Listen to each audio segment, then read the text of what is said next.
خاتون نکاح میں آ رہی ہے اور وہ اپنے والدین کے گھر میں اس کا طرز زندگی آسائش والا ہے، آسائشوں سے بھرپور ہے۔ اس نے کبھی دن میں 3 مرتبہ 2 مرتبہ کھانا نہیں بنایا، گھر کی صفائی نہیں کی، اس کے خادم موجود ہیں، خادمائیں اپنے والدین کے گھر ہیں۔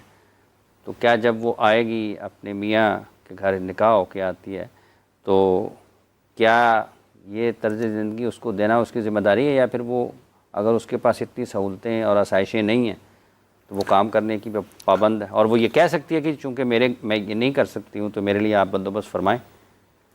الحمدللہ والصلاة والسلام علی رسول اللہ۔ یہ شادی بیاہ کے معاملات، ان کا تعلق معاملات سے ہے۔ شریعت نے ان کو بھی طے کر دیا ہے، طے کر دیا، اور ان کے اندر جہاں جہاں سہولت اور آسانی دینے کی اللہ تعالیٰ نے اس کے حبیب صلی اللہ علیہ وسلم نے ضرورت محسوس کی ہے تو وہاں آسانی بھی دی ہے۔ بخاری شریف میں رسول اللہ صلی اللہ علیہ وسلم کا ایک فرمان ہے، ان احق الشروط ان توفوا بها ما استحللتم به الفروج۔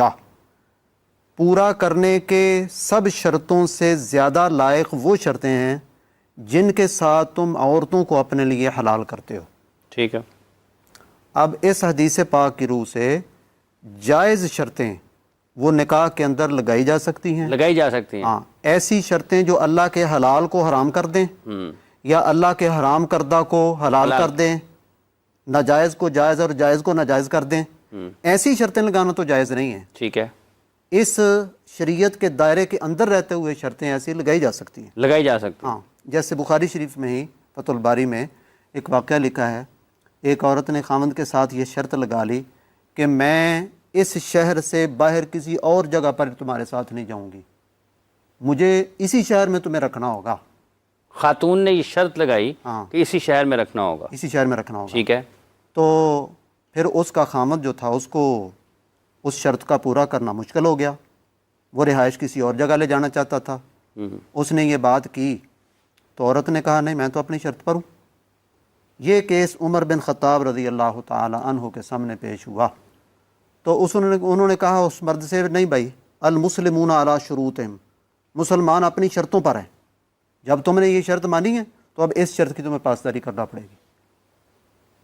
تو جیسے آپ نے ذکر کیا، اگر عورت کا گھر ہے، یہ قطع کلامی کی معذرت چاہتا ہوں، آپ نے فرمایا کہ یہ کیس، یہ مقدمہ گیا حضرت عمر بن خطاب رضی اللہ تعالیٰ عنہ کے پاس، اور آپ نے یہ جواب دیا کہ مسلمان اپنی شرطوں پر ہے۔ تو خاتون نے جو شرط رکھی ہے اور آپ نے اس کو تسلیم کیا ہے، تو جو شرط ہے آپ کو اس کے ساتھ وہ پورا کرنا پڑے گی۔ ہاں جی، اس کا مطلب یہ ہے کہ یہ شرط جو ہے وہ اس کے اوپر پابندی لازم ہے۔ پھر آپ جی، جو جائز شرط آدمی نے مان لیا نکاح وہ اس کے اوپر پابند رہنا پڑے گا۔ پابند رہنا پڑے گا۔ اچھا، آپ جاری فرمائیں، آگے آپ بات کر رہے تھے جو خاتون کے آسائش والا معاملہ، اگر اس کے خادم ہیں، ہاں، اس کے پچھلے گھر میں اس کے خادم موجود ہیں، کام کرنے والے موجود ہیں، کپڑے دھونے والے موجود ہیں، اور اس کے خامد کی حیثیت یہ ہے کہ وہ یہ چیزیں اس کو مہیا کر سکے، نکاح میں وہ ان چیزوں کو مان لیتا ہے تو اب اسے یہ چیزیں دینی پڑیں۔ اس میں شریعت کے کسی مسئلے پر زد نہیں پڑتی، یہ زد پڑتی نہیں ہے۔ اگر وہ یہ مان لیتا ہے چیزیں تو اس کو یہ فراہم کرنا پڑیں گی سہولتیں ساری۔